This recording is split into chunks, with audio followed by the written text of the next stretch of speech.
the camera today. Secondly, I guess just the basic question, how are you doing? Tell me what's going on and how are you doing now? Yeah, thanks, Thomas. Yeah, right now I'm feeling okay.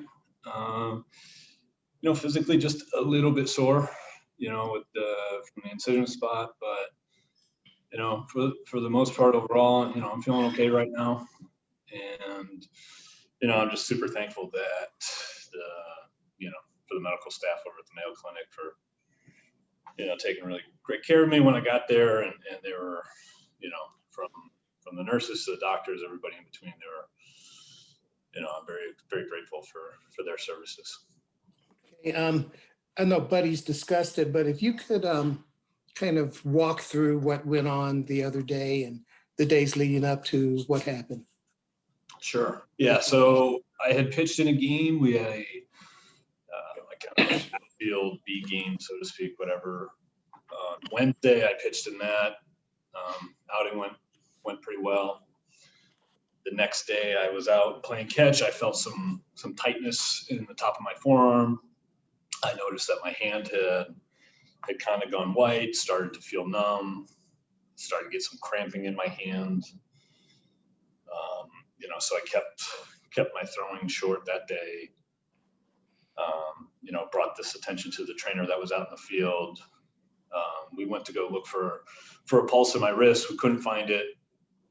And so kind of at that point, I just knew that, I needed a little bit more medical attention. And at that point, it was pretty serious. So, went back inside, talked to the trainers. We got on the phone with the vascular surgeon in Philadelphia. He, in turn, got on the phone with the vascular surgeon that I ended up seeing over here at the Mayo Clinic, because they had worked together in New York, I believe, for a number of years. So basically, we were just told to go to the emergency room, and his team, he and the doctor at the Mayo Clinic and his team will come down, will meet us, and that's kind of exactly what happened. They met us there. We did some quick tests just to see if they could get a pulse on a different machine. Kind of laid out what was going to happen. We were going to go in, do an angiogram. They're going to run the catheter through my groin, up through my arteries, and kind of go from there. So I ended up having a procedure Thursday afternoon. Went back to the ICU floor, spent the night there. The next morning, mid-morning, took me back in to finish up and make sure that we got all of the clots out of the arm. Went back to the floor to recover for the next 5 or 6 hours. Made sure I kind of dotted some I's and checked some boxes to make sure that I could be discharged. And I was discharged and went from there. So that's kind of, the full picture of, kind of what transpired over those 72 hours or so. I guess when you were on the field and you noticed what was going on, did you know what it was right then? Yeah, I mean, just kind of going through multiple bouts of this thing, I have a fairly clear idea of the symptoms themselves. And I think just as athletes, we have a very heightened sense of awareness of what's going on with our bodies in general. So, when something like that happens, that kind of seems out of the ordinary a little bit. You kind of have a sixth sense for, what could be going on or whatnot. So, I kind of had a little bit of an idea as to the gravity of the situation. I guess where are you right now? No, it's quick, and obviously you have your thoughts about trying to get back this year and everything else. Just where are you right now? Is it just total health focus? Is baseball on the mind, or just where are you as far as it goes? Yeah, I mean, in general, baseball is always going to be on my mind. It's been on my mind since I was, since I was a kid, since I started playing the game. And it'll be with me, always on my mind. Probably moving forward. But yeah, you're right. Currently, right now, my thought process is just, overall general health. Making sure that I'm there for my family. I'm the best that I can be, and just taking it slow at this point, getting with the doctors, asking further questions, and doing whatever they're asking me to do moving forward here. Yeah, and the last one for me, I guess. Sometimes you see these things and the speculation about the future, but have you even thought about that at this point? No, I think it's too early to even consider anything, whatever that looks like. The main focus right now is just day-to-day health. Make sure I stay on my medication here. Get in contact with some doctors, start setting some things up, in the short term, and that's kind of just where my head's at. Scott, thank you, and just happy to be talking to you, man. Thanks, Thomas. Go to Patrick Saunders. Patrick, go ahead. Hey, Scotty. Yeah, I think I'm speaking for Thomas and all of us that this one hit us hard. You know how much we respect you, so best of luck from all of us. Yeah, I appreciate that, guys. My first question for you is, for those of us who've not gone through something like this, one, how scary is it to go through these procedures, which you've had multiple times now? And second part of that, how dangerous can this be if it's not caught soon? Yeah, it is a little nerve-wracking. Probably more nerve-wracking for my family more than for myself. My wife was amazing this whole past week. She's been at home during spring training, getting everything set up for the season and for Denver, and taking care of our daughter, and then this kind of gets thrown on her plate, kind of out of nowhere. And, she was a rock star the whole time, and so it was probably worse for her than it was for me, to be honest with you. But yeah, I mean, you just never really know what can happen when you know you gotta take a trip to the emergency room. But I just try to take it in stride and get the best advice that I possibly can from these doctors and these vascular surgeons that I've kind of been fortunate enough to be around. I've been around some of the best guys in the country so far. But yeah, I mean, it certainly can be very dangerous, especially if the clots break off and start heading towards the heart and the lungs and everything. I've been told that, the arteries kind of run away from those vital organs. So at least I guess in that sense that, if you're going to have a blood clot, that's, I guess, maybe the one to have. I can't really speak too eloquently on that.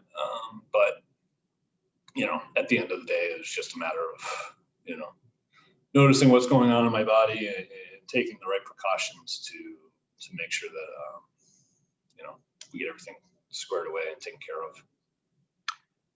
You had the procedure last September. They took out the top rib, and everyone was hopeful that was going to be the solution. Do they know why this continues to happen even after you had the procedure?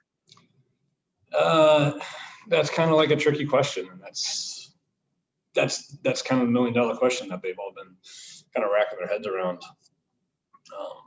Hopefully we're going to be able to come up with some sort of definitive answer, but even at this point, they're not really sure, to be completely honest with you. But they're going to continue to have further conversations. The good thing, I guess, is that they're all familiar with each other, so they're just a phone call away. And if we need to jump on a conference call to discuss further things and ask further questions, we can do that.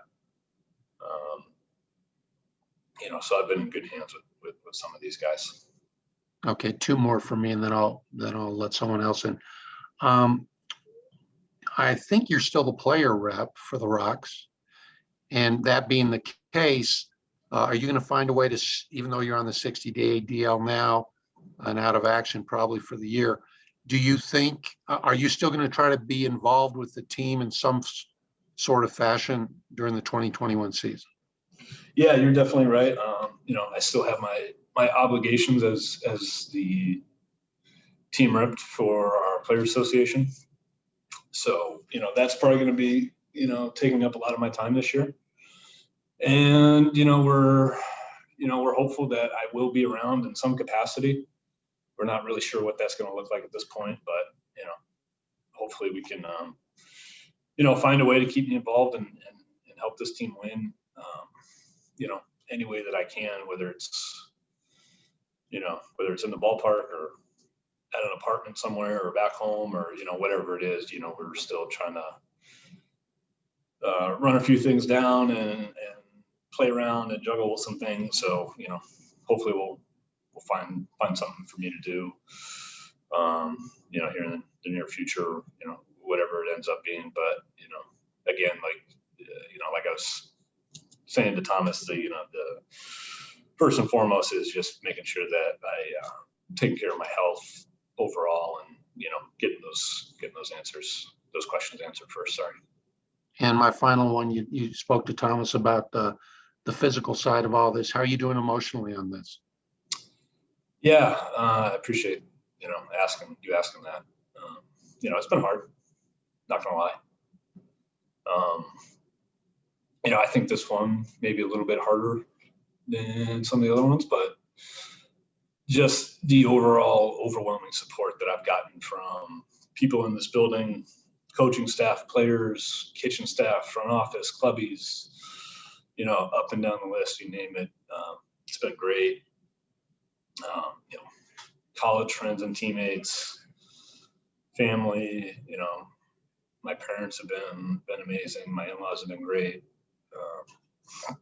And then obviously my wife has been amazing too, through this whole process. So, I probably wouldn't have been able to get through it without her, and without everybody else too. So it's, definitely making it a little bit easier on a day-to-day basis, knowing that I have, such a broad support system that I can lean on. Thank you, man. Best of luck. Thank you. I'll go to Nick Groke. Nick? Yeah, Scott, it's really nice to see you. I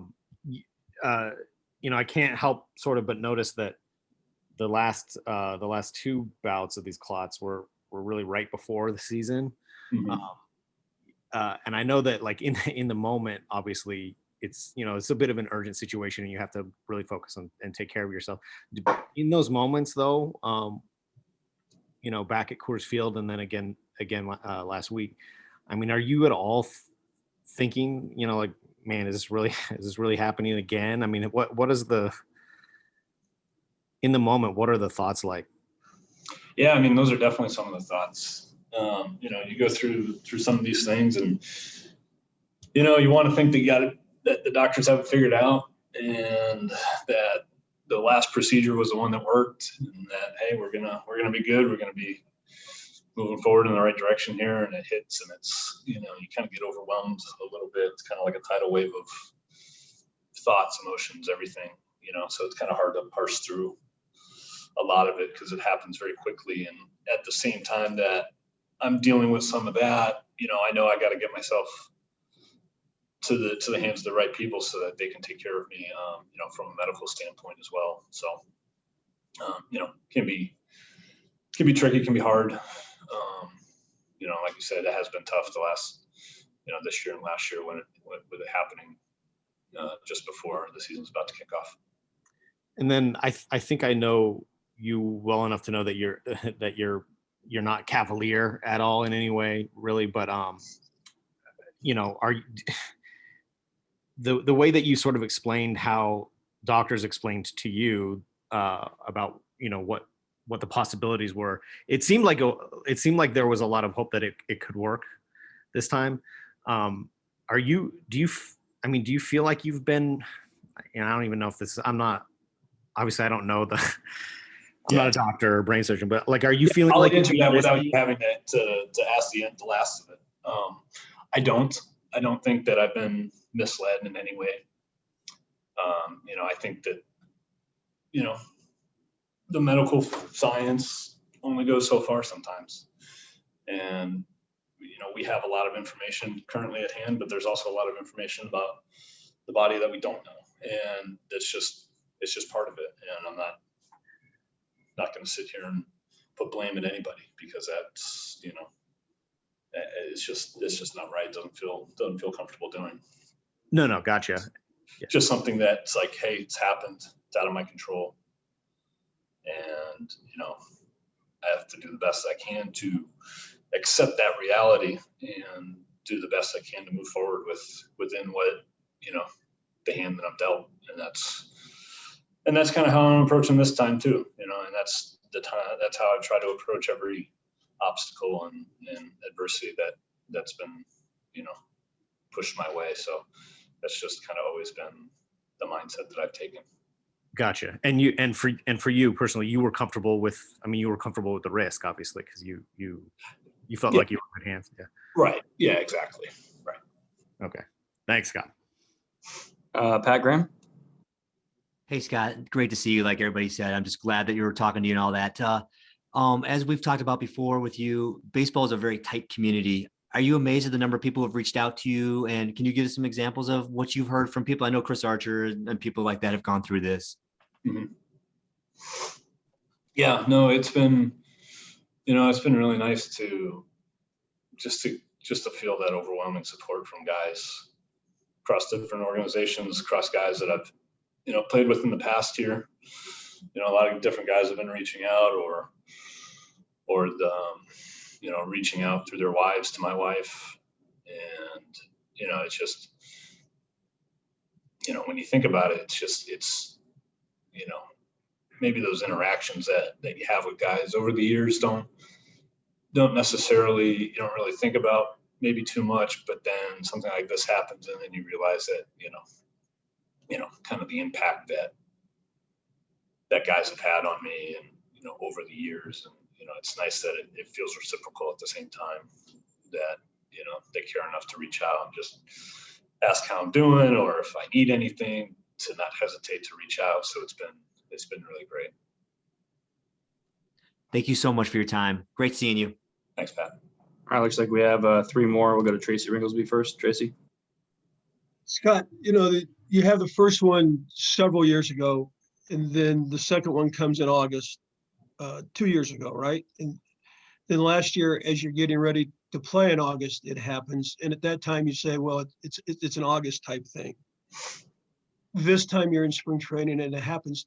The lack of time between incidents and the fact the last 2 have come before you've actually really got into serious competition, does that raise any red flags as to, this is more than what we were thinking? Yeah, I think you're bringing up a good point. I haven't really digested that in and of itself, so I'm not really, I don't want to speculate about anything, just because I haven't really had the time to really process that. But maybe it's something I will at least consider, maybe bring to the attention of the doctors, and see if they have any answers for that question. The other thing is, if for some reason you wouldn't be able to come back and pitch again, which I know you'd like to do, would you like to stay in the game? Would you like to feel like you've done enough that you could be in the game, even if it wasn't in a physical manner? I don't know. I think that those are big questions. Certainly don't want to get ahead of myself with anything. The game has been very good to me. It's been very good to myself and my family. Who knows what kind of opportunities may present themselves down the road. But I feel like I have, enough relationships, at least, in the game a little bit, that could be a possibility. So we'll see. And I guess my last question, which is probably real far out, but you had your medical problems when you were in college. Is there any way to relate those to the blood clot issue? I don't know. That's a good question. I think that idea has been kicked around a little bit, and I think it's hard to pin down how much of an effect, or whatever that may or may not be causing to the overall situation. I know that question has been presented. It's been talked about with multiple rheumatologists, with vascular people, and it hasn't been any clear indication one way or another. So it's I think it's just hard to determine, and they don't want to speculate just because of what they do professionally for a living. Is just try to find as much correct information or whatever, try to parse through all the information that they can, and they think that it could be a possibility, but they can't say either way. I appreciate it, and it's good to see you as a person. Regardless of what happens from this point on, it's just good to see you as a person. Thank you. I appreciate it. I'll go to Owen Perkins and then Kyle, then go back to Thomas to finish up. Owen. Hey, Scott, it's great to see you. You answered a lot of my questions, but one you kind of hit on, but in terms of adding this chapter and this experience, new doctors, are you getting any new information out of this? Are you learning anything new, either medically or also just on a personal level from, going through it, this additional time now? Everything kind of happened pretty quickly.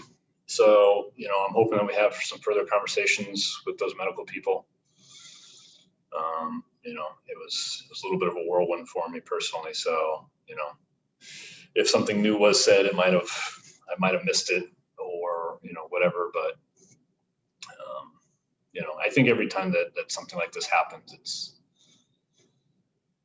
I really have to reflect upon myself and the lessons I've learned from past experiences, and try to apply those to the ones in the current moment, and, just, have my full trust in the people that have my body in their hands, and, trust them completely, and then trust myself and my family and everybody else who's been super supportive that, whatever ends up happening, that,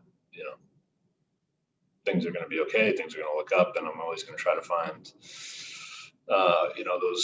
those opportunities through some of that adversity. And then moving forward, as you start to move forward, are you taking any different approach? Do you foresee any different approach as you try to come back again, or just moving forward one way or the other? Anything different, different benchmarks or anything like that? I'm not sure yet. Yeah. I think that's still too kind of early to tell.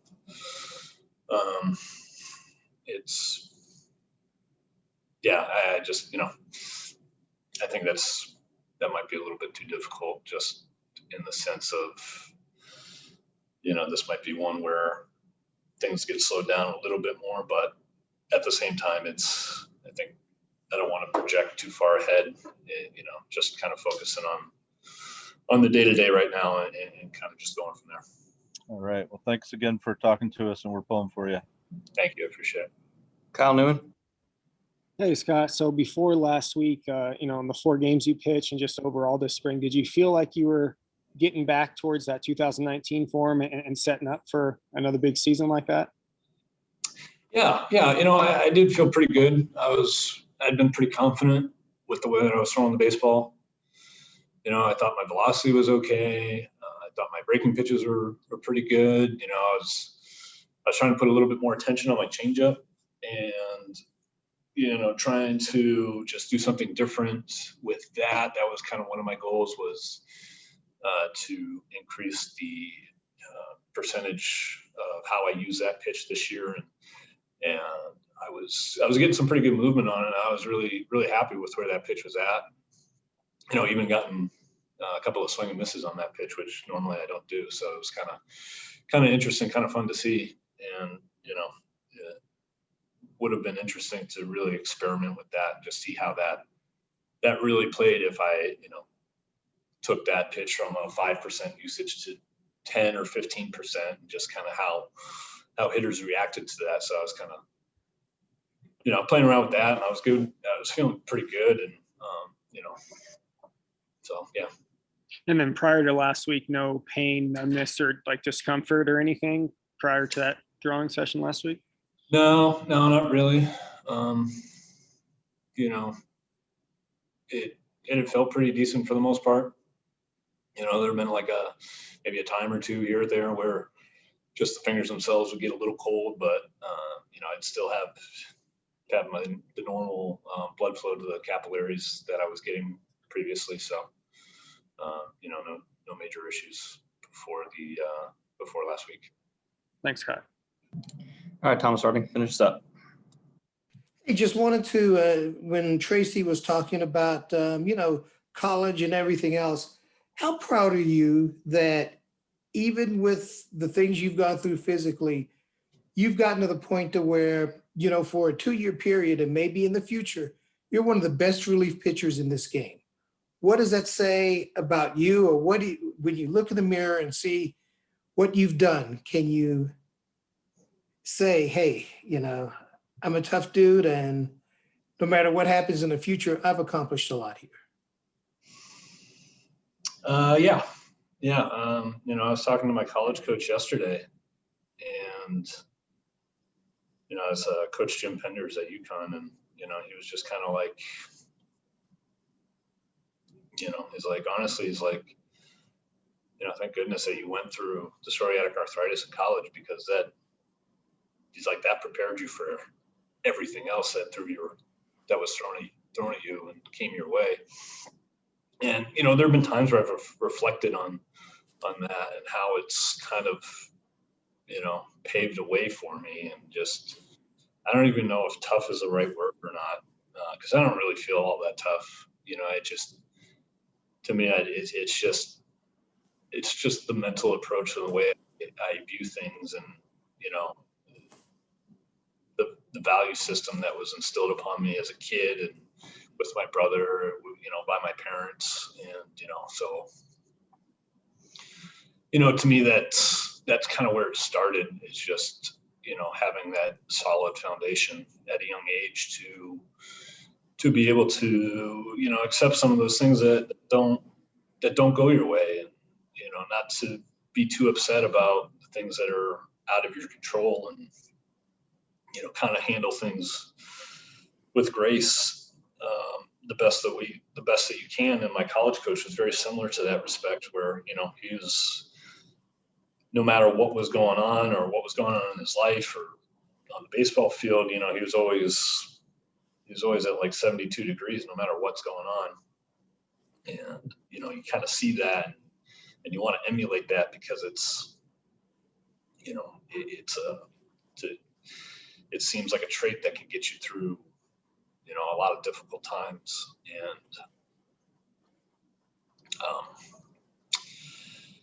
certainly has been the case for me. So, yeah, I mean, I just feel like, at the end of the day too, I don't have, I haven't had any regrets with any of the decisions that I've made in this game, even from going to UConn or whatever. I had other better offers on the table at that time. And, even at that time, I was an 18-year-old kid betting on myself, essentially.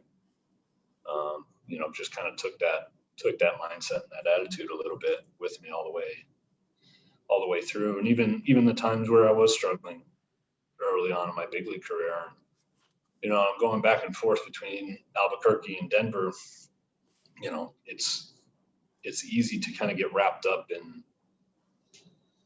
in yourself a little bit, and think that you deserve more than what you're getting, or you get upset that you got sent down again, or whatever, and just kind of persevering through those times too. That's, you know, I think a lot of the times people forget about that, where it's never really easy to, you know, to be at the top of your field and to kind of have it taken away and essentially get demoted because of performance or because of, you know, a guy's coming off the injured list, or you know, because you threw a bunch of pitches and they need to kind of get some fresh arms in the bullpen or whatever the situation may be. You know, it's, you know, it always, sometimes guys will go down and you don't see them again. And that happens across the board. You know, so I think that's kind of been the story really for me, is just constantly overcoming those hurdles on a daily basis, yearly basis, whatever it is. So, you know, definitely proud of how I've handled those things and the way that I have thrown the ball. So hope that answers your question. Yeah, and I guess the last one for me, and I'll break on this, but when you look back, and Buddy talked about this the other day, what do you think of on the 2018 wild card game? How often do you think about that? Well, the one thing that always comes to mind, how badly my back leg was shaking every time I lifted my leg to throw a pitch, because it was probably the most nerve-wracking game I've ever been in my life. And I really didn't want to screw it up, especially after we took the lead. But yeah, I mean, that to me was that was something that just like everything kind of came to a head on. You know, all of the experiences, you know, that year I'd been sent down to the minors for about 6 weeks early on in April. You know, getting through that, it could have been you know, hey, this is the 4th year in a row, we got to send you down. So, you know, we may not be bringing you back up type of thing. You know, that was just one of those games where everything kind of just fell in line, and super grateful that I got to be the one to be out there, getting the last out for the Rockies and getting that win and pushing the team forward. You know, there are days I think about it. There are other days you know, it doesn't really cross my mind. I don't try to live in the past as much, because I don't think that that's necessarily as healthy too, because then you start getting blinded by what's in front of you. You know, so, you know, maybe now might be some time to reflect and maybe put some thoughts down on paper or whatever, but